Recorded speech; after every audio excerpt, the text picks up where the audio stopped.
Hola Raúl, buena suerte.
Queriendo venir también.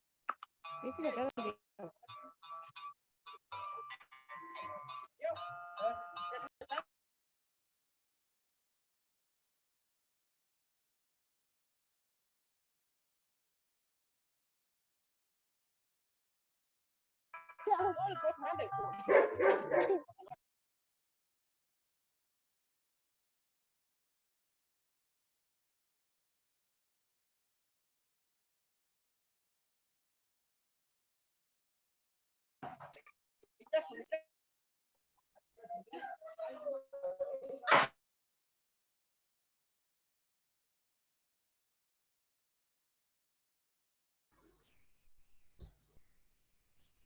Buenas tardes, bienvenidos a todos los que nos acompañan.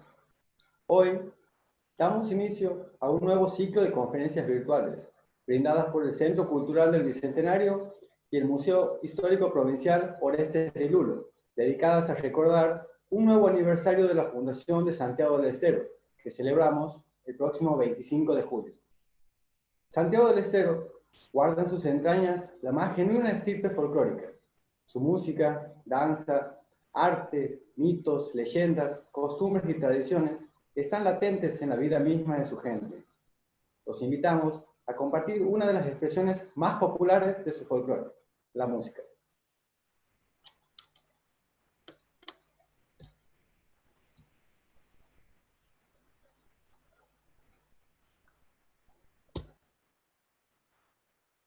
Añoranzas, más allá de que es considerada el himno de Santiago del Estero, parte creo importante de la banda sonora de la vida, ¿no?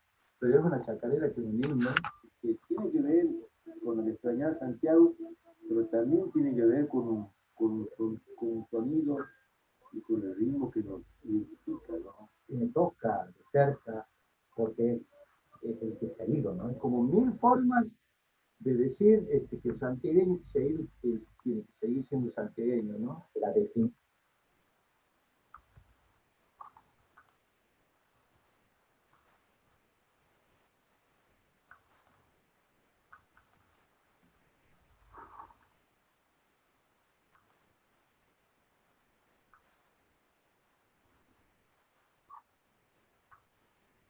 Añoranzas, más allá de que es considerada el himno de Santiago del Estero, parte creo importante de la banda sonora de nuestra vida, ¿no?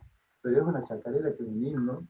Que tiene que ver con el extrañar Santiago, pero también tiene que ver con un sonido y con el ritmo que nos identifica, ¿no? Y me toca de cerca, porque es el que se ha ido, ¿no? Es como mil formas de decir que el santiagueño seguir siendo santiagueño, ¿no? La definición del santiagueño que se ha dado a conocer en todas partes, ¿no?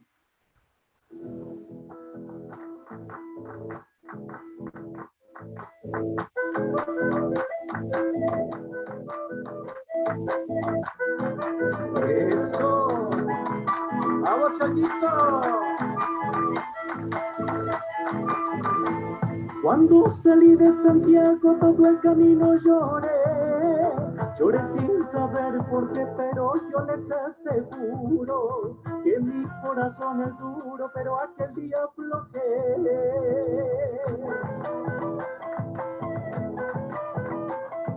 Vamos, Coplanaco.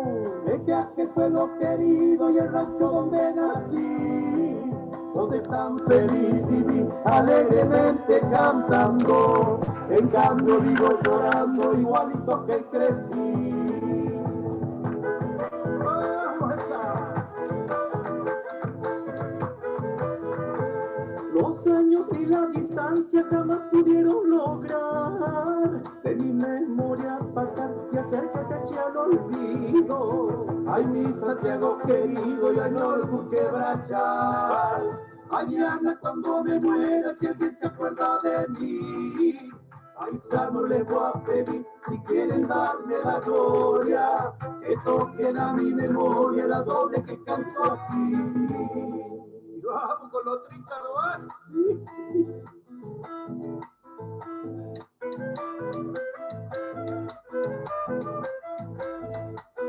Oh, 30 hermano.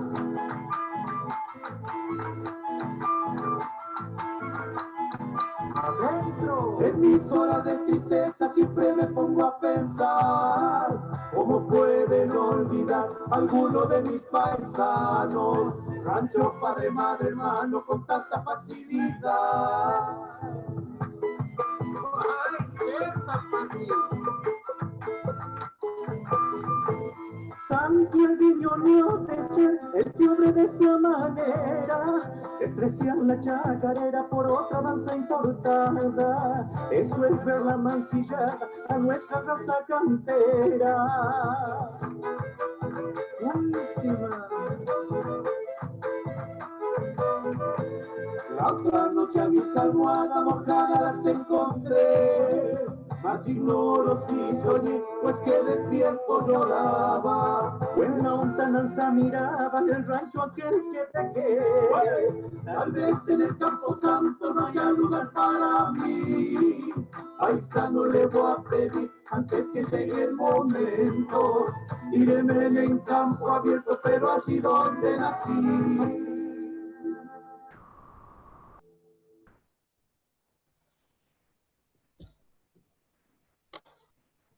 La conferencia de hoy se referirá a la Fundación de Santiago del Estero. Estará a cargo del doctor Raúl Jorge Lima. Raúl Jorge Lima es abogado, ex magistrado y profesor universitario. Ha publicado un centenar de artículos históricos, literarios y jurídicos. Parte de estos fueron merecedores del primer Premio Nacional de ADEPA en la categoría Cultura e Historia y recopilados en el libro Abuela Pluma, con prólogo de Luis Alén Lascano. Además del libro citado, tiene escritos como Cuentos de esa literatura, Ciudad con Duende, Cuentos pendientes, Rosendo Brit del Pago de Areco, la Fundación de Santiago del Estero. Cultiva con preferencia el cuento histórico y ha recibido numerosos premios en concursos provinciales, nacionales e internacionales, e integrados jurados en concursos literarios. Sus cuentos figuran en distintas antologías. Es miembro fundador y actual vicepresidente del Centro de Estudios Genealógicos, Históricos y Heráldicos de Santiago del Estero, y es miembro de número y vocal titular de la Academia de Ciencias y Artes de Santiago del Estero. Les recuerdo que las preguntas que deseen realizar las pueden formular a través del chat. Una vez finalizada la disertación, el doctor Lima la responderá. Además, les pedimos por favor cerrar los micrófonos. Le cedo la palabra al doctor Jorge Raúl Lima. Muchas gracias. Vamos a hablar hoy sobre la fundación de Santiago del Estero. Fundación o proceso fundacional. Ese gran historiador santiagueño que me distinguiera con su amistad, Luis Alén Lascano, fue el autor de esta fórmula, proceso fundacional, en el que Diego de Rojas es el descubridor, Juan Núñez de Prado es el fundador y Francisco de Aguirre es el definitivo poblador. Esa es una conclusión a la que arribó Luis Alén Lascano, una conclusión que yo le llamaría conciliadora, generosa, por cuanto sabemos de polémica existente sobre si el fundador fue Juan Núñez de Prado o Francisco de Aguirre. Sí, generosa, omnicomprensiva, pero no podía ser de otra manera. Era un historiador riguroso, como Luis, atribuye a Juan Núñez de Prado el título, le otorga, le confiere el título de fundador, riguroso también, no solamente generoso. Remontémonos, voy a hablar muy poquito del primer lugar que hemos mencionado, o sea, del descubrimiento, de la gran entrada de Diego de Rojas, porque estamos limitados por el tiempo. Pero queda para las preguntas del final lo que quieran que conversemos sobre esto. Ubiquémonos en 1542. El actual territorio de la provincia de Santiago del Estero no había sido pisado por el conquistador español. En un vecino distinguido, como fue Diego de Rojas, consigue del gobernador de la ciudad, estamos hablando de la ciudad de los tres nombres, o sea, de Chuquisaca, que se llamó La Plata, y que a la actual Sucre, la capital de Bolivia. Esta es una ciudad importantísima para los santiagueños, puesto que en la ciudad de La Plata estaba la audiencia de Charcas, que es la que, o sea, la provincia de Charcas, que a veces se confunden hablando de la ciudad de Charcas, la provincia de Charcas, que tenía la capital en la ciudad de La Plata. Esta audiencia de Charcas era el tribunal de alzada para lo que decidieran en la parte judicial nuestros dos alcaldes de primer y segundo voto. O sea que los expedientes santiagueños que eran apelados concluían en la ciudad de La Plata. Ya vamos a hablar qué descubrimientos se hicieron en esta ciudad con respecto a nuestra historia. Bueno, Juan Núñez de Prado consigue del gobernador de Cristóbal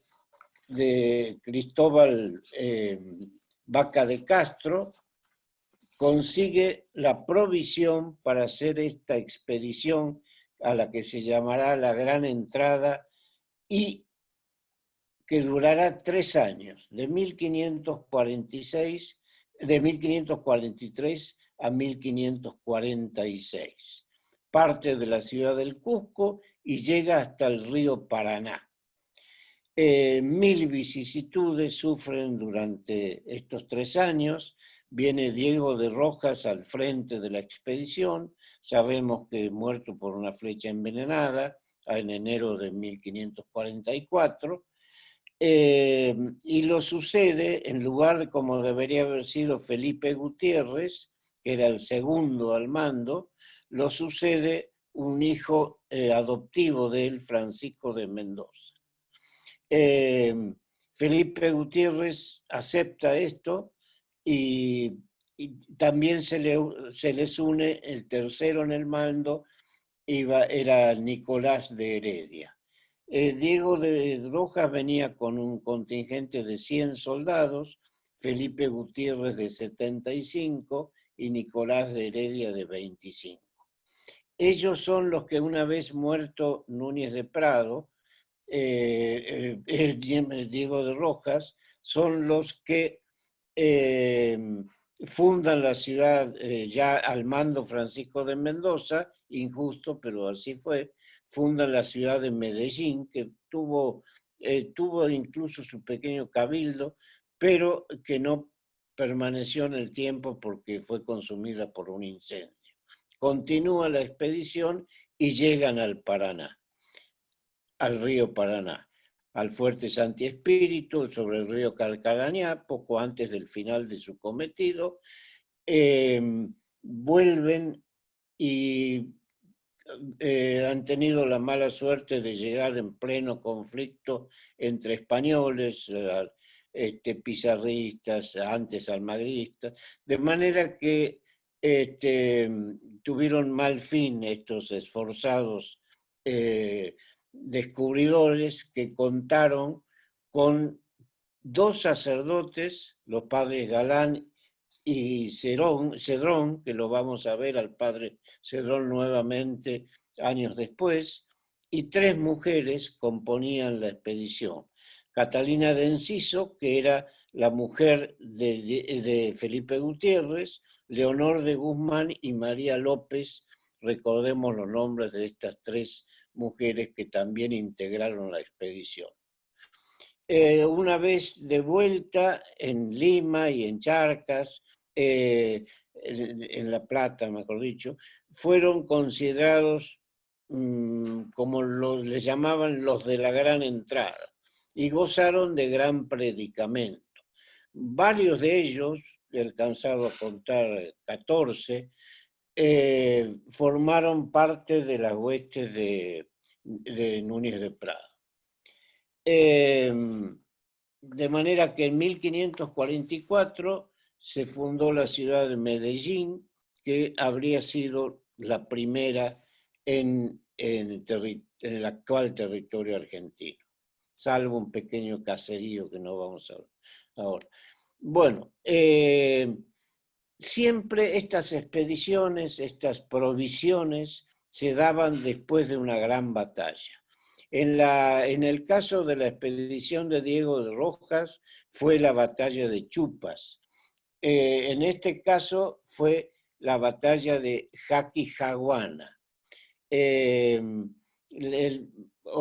Vencido el Gonzalo Pizarro y su lugarteniente Francisco de Carvajal, llamado el demonio de los Andes, por el sacerdote y licenciado Pedro de la Gasca, llamado el pacificador, la Gasca se le ocurrió que era conveniente dar alguna ocupación a toda esta soldadesca díscola, proclive a sentirse envueltos en alguna otra asonada contra el rey, como ya había ocurrido.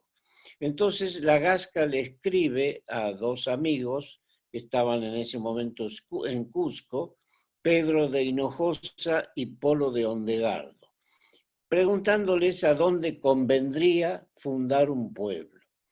Estos le aconsejan poblar un pueblo en una provincia que se dice Tucumán, enorme SOA que equivale a todo el NOA, y que convendría que lo designara al frente para poblar este pueblo a Juan Núñez de Prado, que era un alcalde de Minas de Potosí, por ser hombre cuerdo y tenido por de bondad, con quien holgaría de ir gente, y que invertiría en la jornada 30.000 pesos oro y vendría con el cargo de justicia mayor y capitán.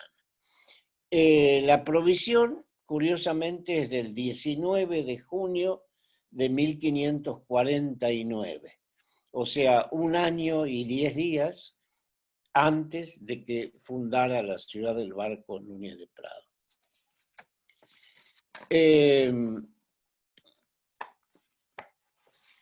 ¿Dónde estaba ubicada la ciudad del Barco? Núñez de Prado entra muy posiblemente por la quebrada de Humahuaca. No nos olvidemos que con él venían varios soldados que habían sido parte de la gran entrada de Diego de Rojas y que lo iban guiando. Llega a la actual provincia de Tucumán, cerca de Monteros, en el mismo lugar, casi ya vamos a hablar al respecto, donde después estuvo la Cañete, fundada en 1560 por Juan Pérez de Zurita, y después, en 1565, el primer emplazamiento de San Miguel de Tucumán, fundado por Diego de Villarroel, enviado por Francisco de Aguirre.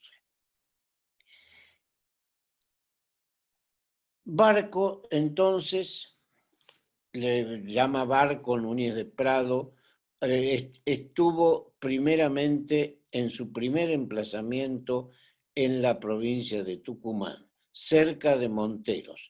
Teresa Piosek-Previch, una distinguida historiadora tucumana, más precisamente dice, no estuvo en el mismo lugar que Tucumán en su primer emplazamiento y Cañete, sino a 20 kilómetros en la quebrada del Portugués. Y bien puede ser así. Una nueva polémica se ha suscitado al respecto, pero es muy posible, la distancia es muy corta, que estuviera Barco 1 en la quebrada del Portugués. El acta de fundación de la ciudad de Barco erróneamente se creía que no existía, pero ahora sabemos, ya vamos a ver por qué, en cierta forma sí existe, hay una transcripción. Ya vamos a hablar de esto. La expedición de Núñez de Prado viene con 70 hombres, le seguía su lugarteniente Santa Cruz, pero los celos de un personaje que después va a tener una decisiva intervención, Villagra o Villagrán, le birla muchos hombres para llevárselos a Chile con Valdivia, de manera que el segundo contingente, que debió tener 130 hombres traídos por Santa Cruz, llegó a traer solamente 30. El acta de fundación ya lo vamos a leer porque tiene mucho que ver con la cuestión de la fundación y el problema con Aguirre. Todo parecía ir bien, fue fundada el 29 de junio de 1550, ahora lo sabemos, desde 1981 lo sabemos, por eso no debemos echarle en cara la confusión que ha habido, los que opinaron otra cosa, porque hay elementos que hoy contamos con que no contaban antes. Los indios que habitaban la región eran, en su mayoría eran los tonocotés, que no está probado que sean exactamente los juríes, podían haber sido 2 tribus distintas, pero ocupaban todo el centro de la provincia. Al sur estaban los sanavirones, al sudoeste los diaguitas, al noreste los guaycurúes y al noroeste los belicosos y peligrosos lules, que los tenían a mal traer a los sanavirones, a los tonocotes, puesto que eran belicosos y antropófagos. Las relaciones con los indios iban bien.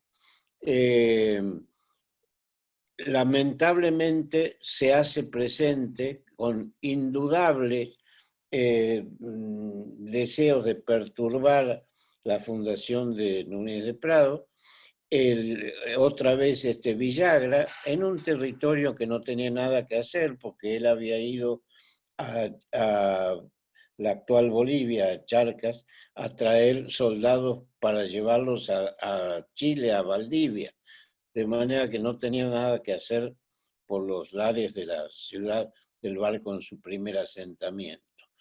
Estando Núñez de Prado en la zona de Tepiro, los indios vienen preocupados a decirle que en Tuama habían aparecido españoles que le habían, al grito de qué garabatos han hecho aquí los de Tucumán, le habían sacado las cruces que habían puesto encima de sus chozas, y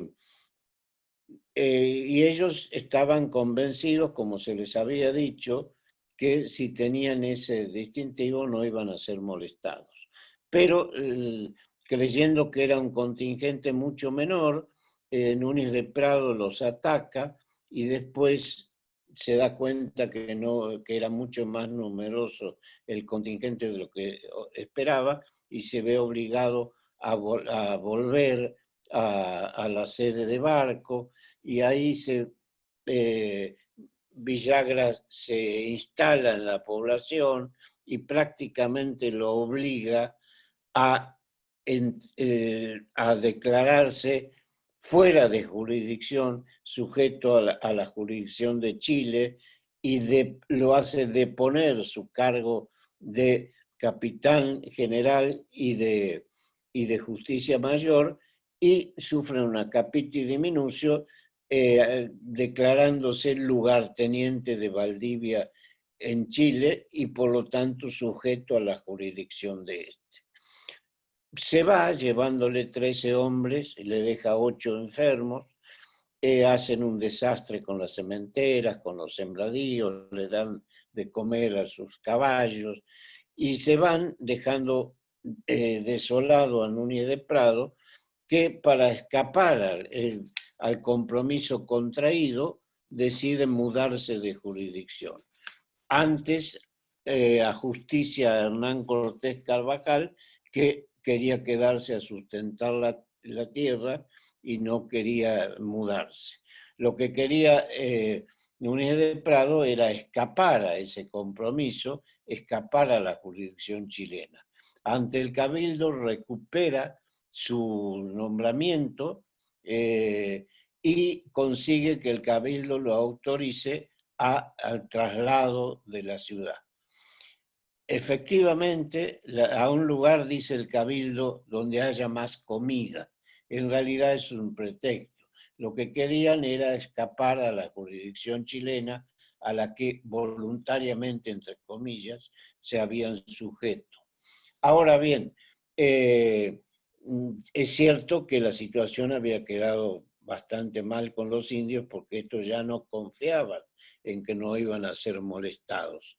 De manera que se dirige con su ciudad portátil al territorio de Salta y en los valles calchaquíes instala su ciudad cerca del actual San Carlos Borromeo. Allí van a estar 8 meses, apenas llega, envía a uno de sus soldados, Juan Bautista de Alcántara, lo envía a la Real Audiencia de Lima, todavía no estaba creada la de Charcas, con el pedido de poder volver a Lima. Imagínense un camino de 1400 leguas, tarda 7 meses, pero viene con la respuesta. Pasan bastantes necesidades, los indios eran muy belicosos, muy distintos a los tonocoté, y no hablaban el tonocoté, o sea, también ese obstáculo tenían, y a los 7 meses vuelve Alcántara de su larguísimo viaje con la contestación de la audiencia. No lo autoriza. Tiene que poblar un pueblo en el Tucumán tal como se le había encomendado. Consulta con los de la Gran Entrada que lo acompañaban a dónde podría ser, y esto le aconsejan en los llanos de los Juríes. Así las cosas vienen cerca de lo que es la actual Santiago del Estero y se instalan en lo que sería el Barco en su tercer asentamiento. Aclaremos que desde su segundo asentamiento ya se llamaba Ciudad del Barco en el nuevo maestrazgo de Santiago. O sea, la palabra Santiago ya estaba en el nombre de la ciudad. Vamos a ver un mapita donde está la jurisdicción de Chile, por lo que va a venir a continuación.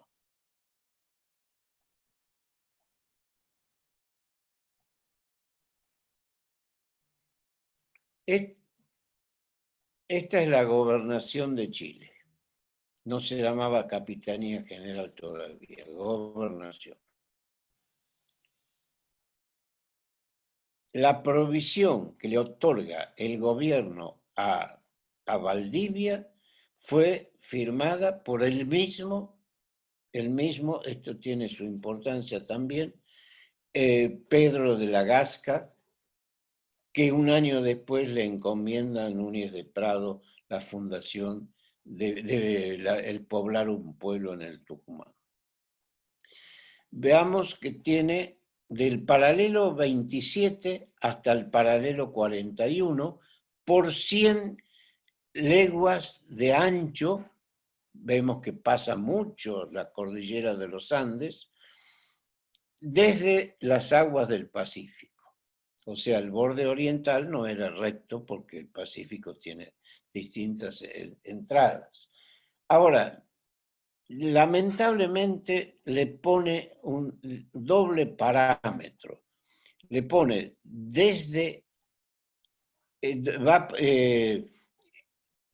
desde Copiapó, que es 27 grados, ahí no se refiere a la ciudad de Copiapó, porque la ciudad de Copiapó es del siglo XVIII. Se refiere al valle de Copiapó. Y siempre es perjudicial cuando se pone un doble parámetro. Copiapó que está a 27 grados, pero después resulta que Copiapó no está a 27 grados, está a 27 grados 20 minutos 30 segundos. Entonces es lo que pasó, llevando el ejemplo a otras circunstancias, con la Argentina en 1881, la Argentina y Chile, problema de límites, las más altas cumbres de la cordillera que dividan agua. Ahora, ¿qué pasa cuando hay altas cumbres que no dividen agua? Aquí lo mismo, se suscitó un problema. Núñez de Prado funda el Barco 1 en el extremo noreste de la jurisdicción chilena. Roberto Levillier, el gran historiador del NOA, el mayor de todos, ubica la ciudad en el extremo, pero dice ninguno de los tres barcos, de los barcos en sus tres asentamientos estuvo en jurisdicción chilena. Lo que sí estuvo en la frontera, estuvo en el borde, estuvo en el extremo. Levillier dice, de entrada ya sabemos que esta provisión que no otorgaba una gobernación, sino que le daba la misión, le encomendaba un problemas. Sobre todo porque hay que pensar en las encomiendas. Las encomiendas eran 20 leguas hacia los 4 puntos cardinales y de alguna manera iba a rozar con estos personajes como Valdivia y su lugarteniente Francisco de Aguirre. Era inevitable. Subiendo a Barco en su segundo emplazamiento, vemos que Núñez de Prado no quería tener más problemas con Chile, con semejantes personajes, era un hombre prudente, quizá un poco timorato, muy distinta a su personalidad. Hay que ver que había sido un honrado alcalde de Minas, muy distinta a la personalidad de estos grandes guerreros como Valdivia y su lugarteniente Francisco de Aguirre. Estaba muy por encima del 27 grados. Ahí esperaba no tener más problemas. Pero atento a la situación de hambre que llegaron a sufrir y a que la Real Audiencia de Lima no los autorizaba a volver, decide, por el consejo de estos de la Gran Entrada, bajar a los llanos de los Juríes y se asienta muy cerca de donde hoy está la ciudad de Santiago del Estero, de nuestra ciudad. Barco en su tercer asentamiento. Muy bien, hay algunos problemas con los indios, hay una sublevación en el pueblo de Meaja, es sofocada, vemos las exageraciones de esos tiempos, 30 españoles, por supuesto que tienen ayuda de indios también, pero sofocan una sublevación de 4.000 indios en Meaja. Pero logran someterlos y estos se prestan a ser, y no hay más remedio, distribuidos en encomiendas. Núñez de Prado llegó a otorgar muchas encomiendas, sobre todo en el primer emplazamiento, 36 fueron. De manera que las cosas están transcurriendo pacíficamente. La noche del 20 de mayo de 1553, la mitad de los habitantes de Barco en su tercer asentamiento habían partido con Núñez de Prado al Famatina en busca de las famosas minas, de manera de aumentar sus ingresos, y la mitad había quedado en Barco en su tercer asentamiento. Y aquí que en plena noche se presenta Francisco de Aguirre con mandato de Valdivia, donde lo instruye, lo designa gobernador, teniente de gobernador, que era él, de la ciudad del Barco y de La Serena. Son dos ciudades que están a ambos lados. San Bartolomé de La Serena está del otro lado de la cordillera, está en actual Chile, de manera que era un poco absurda. Pero era un mandato de Valdivia totalmente desorbitado, totalmente desmadrado. Le decía, lo nombraba el lugarteniente de gobernador de la ciudad del Barco y de La Serena y de cualquier otra ciudad que vos puebles hasta dentro de mi jurisdicción y fuera de ella, hasta la Mar del Norte, o sea, hasta el Océano Atlántico. Una instrucción desorbitada que excedía el mandato. No nos olvidemos que cuando Pedro de la Gasca lo designa gobernador de Chile, en la provisión le pone algo que es fundamental para esta controversia. Una de las cláusulas decía claramente, si llegas a encontrar una ciudad, un pueblo, algunas personas dentro de tu jurisdicción, no vayas a querer sacarlas manu militari, diríamos ahora. No vayas a querer sacarlas por la fuerza. Debes someter tu queja al rey, a su consejo o a la audiencia respectiva. El virrey presidía la audiencia. De manera que este desorbitado mandato de Valdivia excedía a todas luces las facultades que él tenía para hacerlo. De manera que fue una usurpación de la ciudad. Aguirre va a estar 10, llega a la noche, requisan las casas de los vecinos, de los 30 que había, otros 30 habían ido al Famatina con Núñez de Prado, le sacan las armas que tuvieran y le dicen mañana los quiero ver reunidos al cabildo y después en la plaza a todos los vecinos. A Núñez de Prado no lo espera, lo manda a detener en el camino. Al día siguiente lee su excedida autorización, los vecinos aceptan, no le quedaba otro remedio, eran 60 hombres muy bien armados y al mando de semejante guerrero que se había iniciado en el saco de Roma, en la batalla de Pavía, cuando tenía 20 años en España. Este sí era un guerrero avesadísimo, considerada la lanza principal de Chile.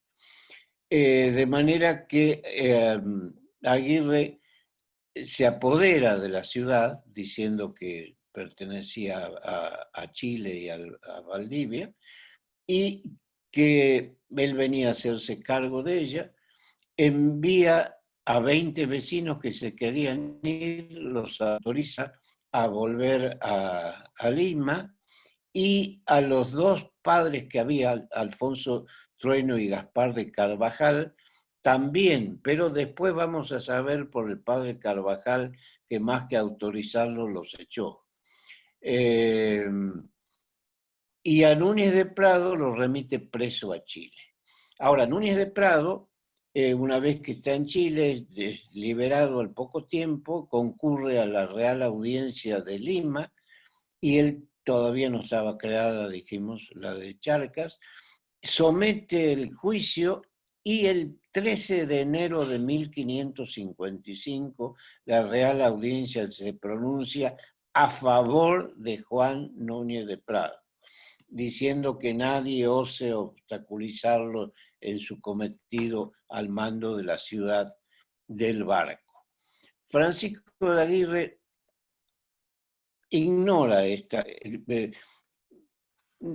disposición, esta sentencia, y tanto en diciembre del 55 ya tenía que conocer el fallo de la audiencia, como en febrero de 1556 envía socorros, rajes, pólvora, árboles frutales, semillas, higueras, a la ciudad de Santiago de Barco y de Santiago del Estero, porque él ya la había trasladado el 25 de julio de 1553. Ahora bien, ¿cómo sabemos hoy, pese a los dictámenes erróneos, pero comprensiblemente erróneos por gente con honestidad intelectual, una junta provincial y después nada menos que una junta nacional de la Academia Nacional de la Historia, habían opinado a favor de la postura de Aguirre fundador? ¿Cómo sabemos que no fue así? Hoy está esclarecido el panorama y sabemos que el fundador fue Juan Núñez de Prado. Hay dos maneras de saberlo. Una, trabajosa.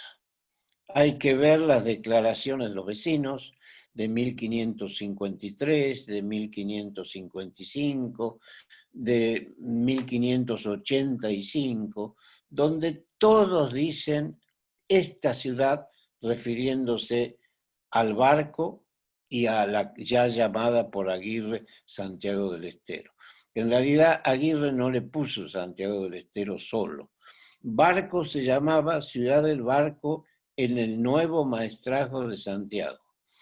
¿Qué hizo Aguirre? El 25 de julio, día de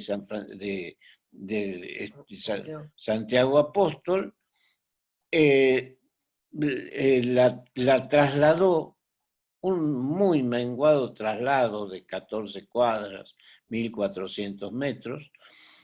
Eudoxio de Jesús Palacio dice menos de 1000 metros. Y le cambia el nombre, fíjense lo que hace. Santiago, Ciudad del Barco en el nuevo maestrazgo de Santiago. Francisco de Aguirre le pone Santiago, ya estaba el Santiago, del Estero, eran esas lagunas que dejaba el río cuando crecía, los esteros, Santiago del Estero del Nuevo Maestrazgo.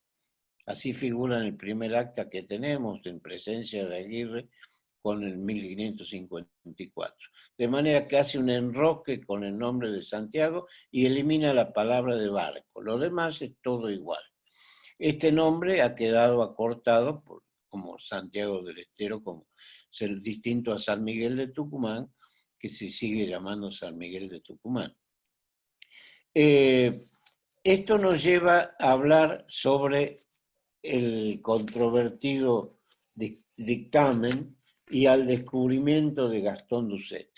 Gastón Doucet, un investigador cordobés que obtuvo preciosos hallazgos en el Archivo Nacional de Bolivia, en la ciudad de Sucre, donde estuvo nuestra audiencia, como el censo de las ciudades tucumanenses, el nuestro y los demás también de 1608, interesantísimos para nosotros, descubre que en 1590 se suscita esta cuestión. El gobernador en 1590, Ramírez de Velasco, quiere designar alguaciles mayores y oficiales reales con voz y voto en el cabildo. Los cabildantes no quieren, porque dicen que era una manera en que el Ejecutivo tuviera peso en estas decisiones del cabildo.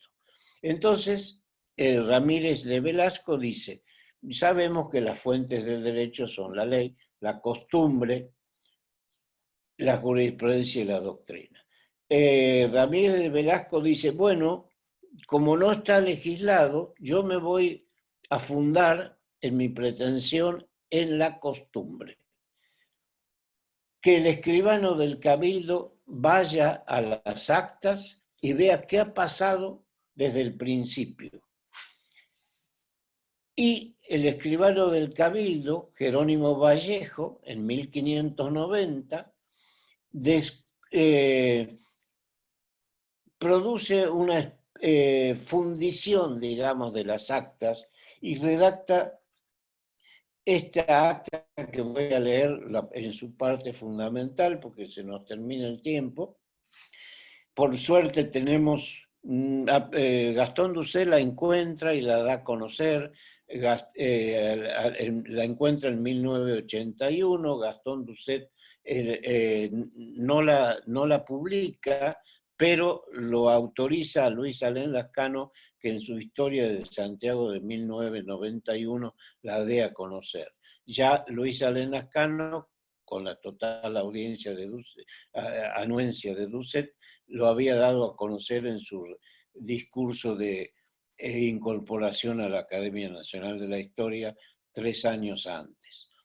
Esta acta dice, yo, Jerónimo Vallejo, escribano del cabildo de esta muy noble ciudad de Santiago del Estero, doy fe y verdadero testimonio como por los libros del cabildo de esta ciudad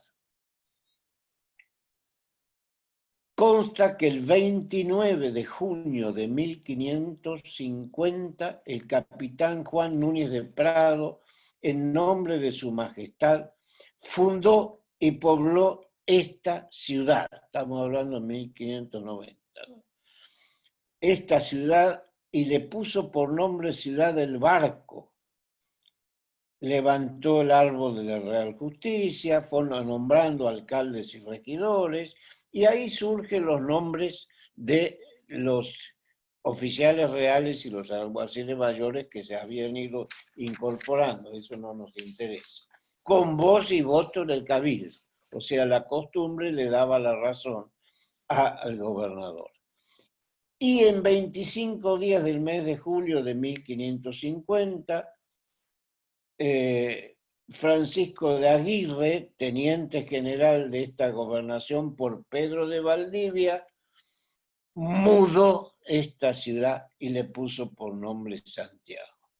Tenemos un Núñez de Prado, fundador, el libro capitular del Cabildo se inicia con sus sesiones y se incorporaban ahí las provisiones, los documentos importantes, el 29 de mayo de 1550 y prosigue sin solución de continuidad después del menguado traslado de Francisco de Aguirre, que los mismos vecinos, tanto en 1585, vuelven a hablar de esta ciudad. Por eso digo que hay dos maneras de llegar a la conclusión. Una rápida por esto que encontró Doucet, y otra lenta, que es tomarse el trabajo de ver todas las declaraciones de los vecinos que tanto en las distintas probanzas de méritos y servicios de los gobernadores, todos dicen esta ciudad, por la ciudad que ya se llama hace muchos años Santiago del Estero, pero que es la ciudad que fundó Juan Núñez de Prado el 29 de junio de 1550. Lejos de mí adoptar una postura iconoclasta, de derribar ídolos. Aguirre merece su estatua en la Costanera no porque usurpara una ciudad, porque sería premiar un delito, sino porque fue el primer gobernador en 1563, se crea la gobernación del Tucumán, Juríes y Diaguitas. ¿Y quién es el primer gobernador? Designado por el virrey conde de Nieva, 1563. Ya estaba creada 2 años antes la audiencia de Charcas. Esta gobernación depende en lo político de Lima y en lo jurídico de la audiencia de Charcas. ¿A quién designan gobernador? Primer gobernador de el virrey que está en Lima, a Francisco de Aguirre. Con lo cual, él acepta la doctrina de los actos propios, él acepta que de su designación está bien cuando es hecha desde Perú. Es una forma de... no podía obrar de otra manera. Y en 1569, al 70, vuelve Aguirre otra vez como gobernador. 1566 al 69, 1569 al 70. 63 al 66, 69 al 70. De manera que muy bien la estatua de Aguirre, que aparte fue un excelente gobernador. Lamentablemente se tronchó 2 veces por problemas no con la iglesia, con el clero, por palabras imprudentes. Tuvo que retractarse de sus dichos, primero en Charcas y después en Lima. Bueno, no tenemos tiempo para hablar de eso. Pero lo que quiero decir es que está muy bien el monumento a Aguirre, pero no se puede dejar de levantar un monumento a Juan Núñez de Prado, que es el fundador de esta ciudad.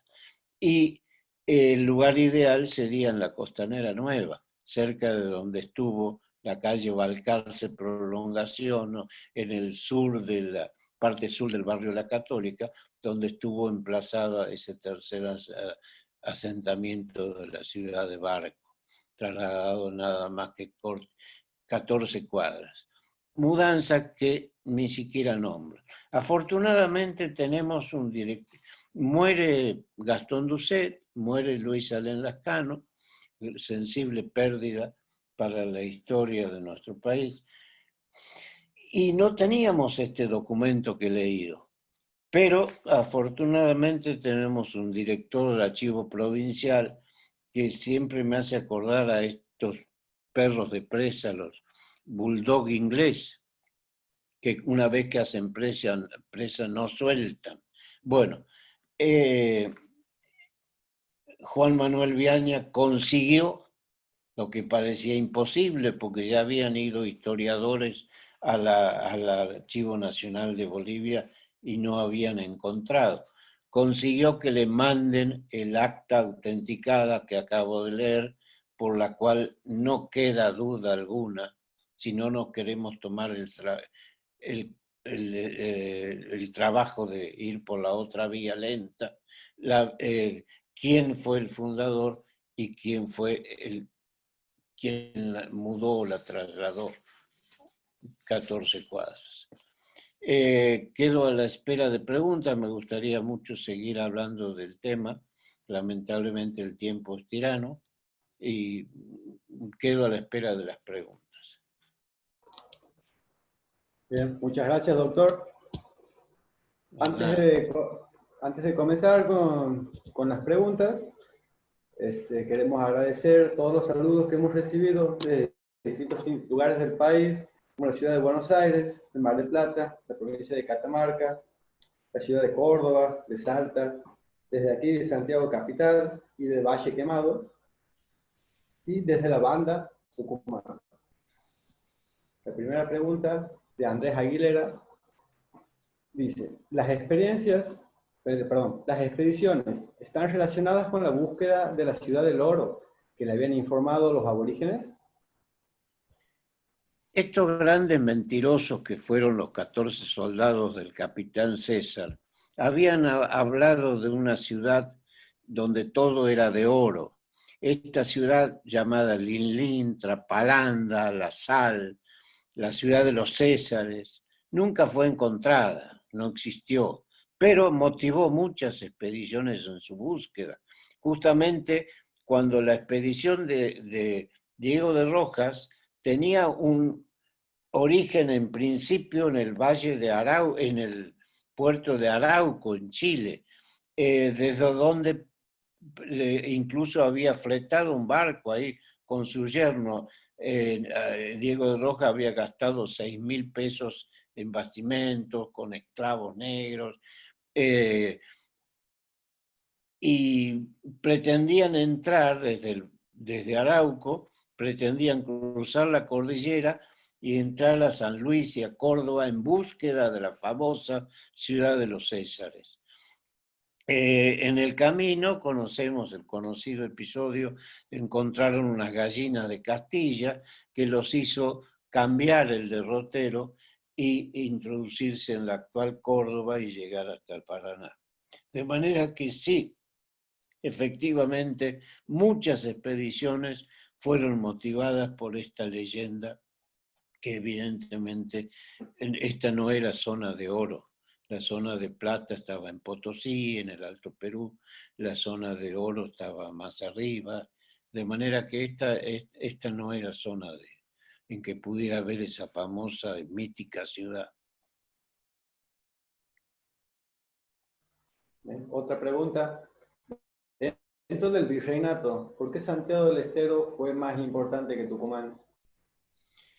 Bueno, porque justamente por lo que estamos diciendo, fue la primera ciudad. Desde Santiago del Estero, por eso a nosotros nos ha hecho mucho mal esa L de gobernación del Tucumán, Juríes y Diaguitas, porque de la ciudad de Santiago del Estero, que era la capital de esa enorme gobernación, salieron las expediciones fundadoras de todas las capitales del NOA y de la ciudad de Córdoba, de la Nueva Andalucía, de todas y de otras muchas que no perduraron en el tiempo.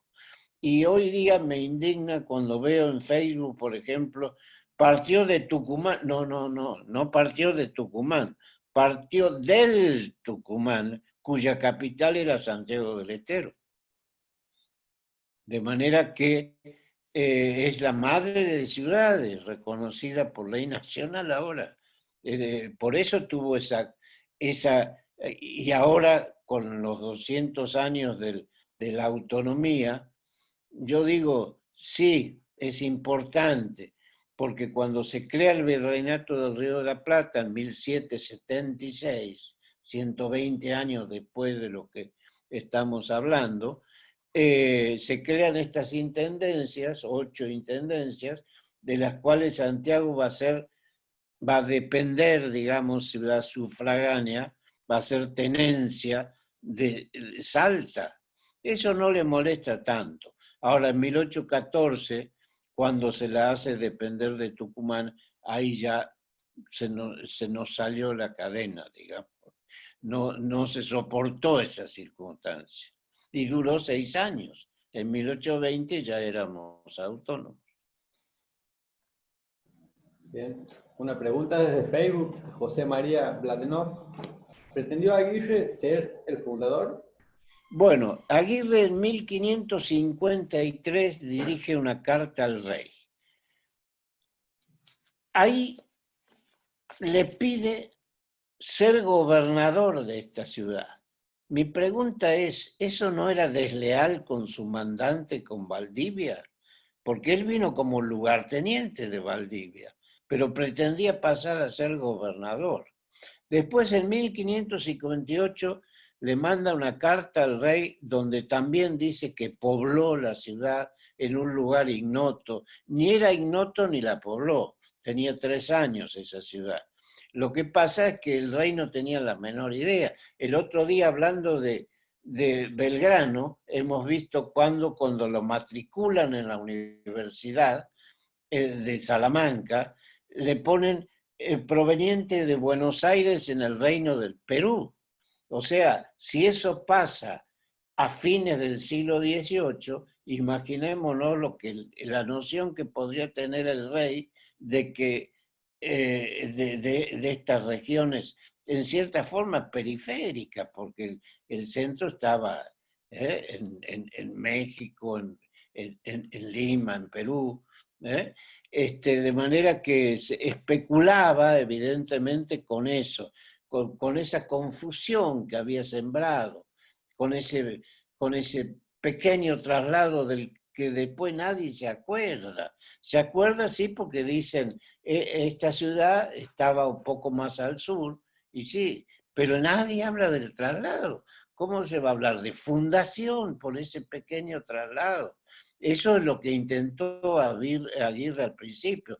Le aviso que yo soy un gran admirador de Aguirre, ¿no? Pero no confundamos las cosas. Lo mismo que Alain Lascano no duda, no trepida en decirle fundador a Juan Núñez de Prado, porque es el fundador. Ahora, queremos festejar el 25 de julio, me parece muy bien, a mí hasta me emociona esa ceremonia, esa multitud en la plaza, ese altísimos funcionarios de la provincia mezclándose con el público en general en la plaza. Me encanta todo eso. Y corresponde porque es el día de Santiago Apóstol, pero no porque haya sido el día de la fundación, porque no lo fue. Es el día de Santiago Apóstol. Por eso esas 5 actas del siglo XVIII, la más importante de 1774, hablan y en las cuales se fundan esos dictámenes equivocados, donde dicen ha habido nueva dependencia, si la hubo, fueron 10 años a lo sumo. Ha habido nuevo cabildo, ha habido nuevas encomiendas, pero no podemos premiar un acto ilegítimo a todas luces, donde venían con un mandato que parecía hecho por un loco. Este loco genial, Valdivia, que muere en la batalla de Tucapel. ¿Y por qué se va Francisco de Aguirre de Santiago del Estero? Ya se llamaba Santiago del Estero del Nuevo Maestrazgo. Él llega un 20 de mayo de 1553 y se va un 28 de marzo de 1554, porque viene una comitiva de Chile, entre las cuales había un familiar directo de él, y le dice, ha muerto Valdivia en la batalla de Tucapel. Y él era el primero en el orden sucesorio. El primero era Jerónimo de Alderete, que acababa de morir en alta mar. El segundo era Francisco de Aguirre, en un cargo mucho más alto que era la gobernación de Chile, con toda su larguísima extensión. Lamentablemente, ahí se va a enfrentar con el Villagra, que ya conocemos, en la lucha por la gobernación de Chile, por la sucesión de Valdivia, y el virrey de Lima, el marqués de Cañete, no tiene mejor solución que sacando a estos dos colosos, limitándolos al camarote de un barco, presos.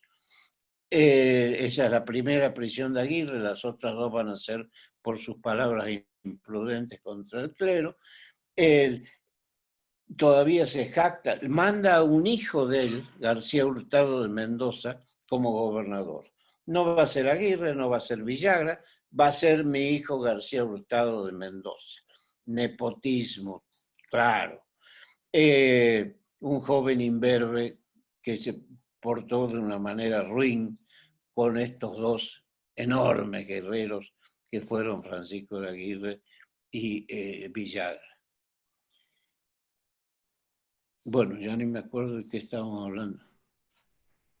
Bien, le leo un comentario de Bien. Juan Manuel de Aña, Ajá. que dice que la mayoría de las declaraciones de los vecinos reconociendo a Núñez del Prado como fundador las publica Orestes de Lulo en su libro Santiago de Nuevo Maestrazgo.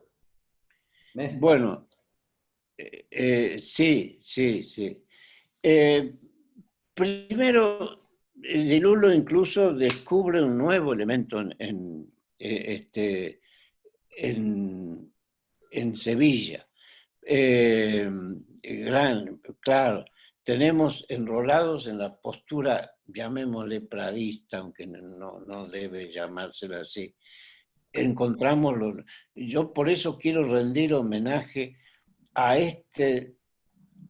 Orestes Di Lulo, al Luis Alén Lascano, al profesor José Néstor Achával, que sin conocer el documento que descubrió Doucet, ante la impotencia, Eudosio de Jesús Palacio, el fraile mercedario que hemos nombrado, y otros, la misma Amalia Gramajo de Martínez Moreno, que como yo, gran admiradora de Aguirre, en los últimos trabajos de ella, reconoce a Prado como fundador. Luis María Álvarez, Eduardo Martínez Bertolí, todos estos, a la impotencia de ese dictamen de 1952 de Francisco Javier González, que por estos dos dictámenes que había habido, provincial y nacional, y por la venida de Perón, los 400 años, hasta números redondos conseguidos, 1553, 1953, apurados, declararon eso. Esclarecidos historiadores. La Junta Provincial estuvo formada por Rodolfo Arnedo, Horacio Germinal Rama, Luis Ledesma Medina, y la Junta Nacional que la avala, de la Academia Nacional de la Historia, por historiadores de fuste, como Guillermo Furlo, el padre Guillermo Furlo. Los otros dos en este momento, Raúl Molina, y el otro era, bueno, también otro gran historiador, Enrique Udaondo. No tenían los elementos que tenemos ahora. En nuestra provincia, además, hay que agregarle a Andrés Figueroa y sobre todo a ese enorme historiador que fue Alfredo Gargaro, que presidía esa Junta Provincial y cuya opinión tenía un peso enorme, que se inclinan por la figura de Aguirre fundador. Pero claro, procedieron con total honestidad intelectual, unos en un sentido, otros en otro. Pero me admira la firmeza de estos que sostenían a machamartillo sus posturas. Y bueno, nosotros, como decimos ahora vulgarmente, se dice, estamos trabajando con el diario del lunes. ya tenemos este descubrimiento de Doucet. Y yo sostengo que si se hubiera consultado la opinión de los vecinos en las probanzas de méritos y conquistadores, gran aporte, recopiladas por Levillier, Roberto Levillier, en Sevilla, transcripción que le llevó años, no había computadoras. Es increíble que haya podido recopilar tantos datos. Y la obra de Levillier, en ella han abrevado todos los historiadores argentinos. No se puede hablar del NOA sin hablar de Roberto Levillier, al que un corto pasaje de la ciudad recuerda. Roberto Levillier debería tener por lo menos una plaza con su nombre. A tal punto ha tenido importancia para el NOA sus famosas Nueva Crónica del Tucumán y sus colecciones de méritos y probanzas y sus comunicados entre los cabildos. Una obra vastísima, monumental. Muy bien. Otra pregunta. ¿La logística para los habitantes ingresaban por el Pacífico, desde Lima o por el Atlántico? Es decir, animales, semillas, etc. No, por el Atlántico no ingresaba nada. No nos olvidemos que la fundación del fuerte Santa María de los Buenos Aires fue en 1536 por Mendoza. Parte de esa expedición, ya mencionamos a Martínez de Irala, va a Asunción. En 1580 van a bajar, solamente 11 son españoles puros, los demás ya son mancebos de la tierra. De los 68, 11 eran españoles, los demás eran mestizos, eran mancebos de la tierra, habidos con Indias por los españoles.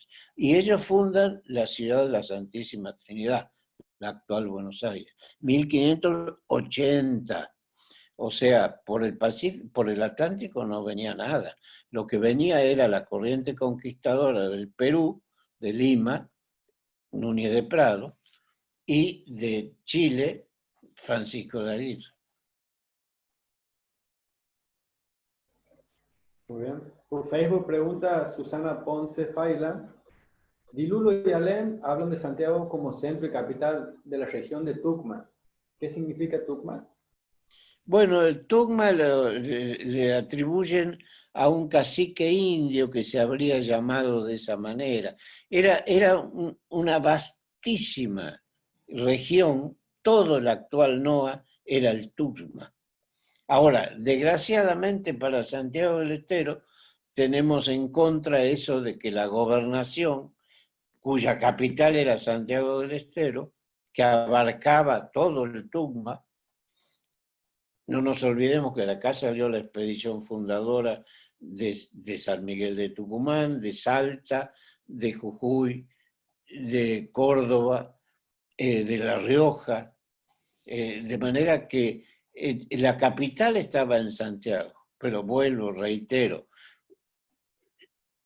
parten de la capital del Tucumán, no de San Miguel de Tucumán.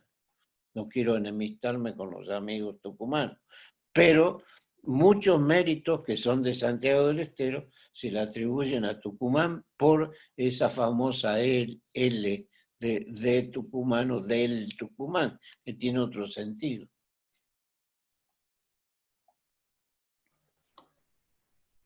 Bien, esa fue la última pregunta.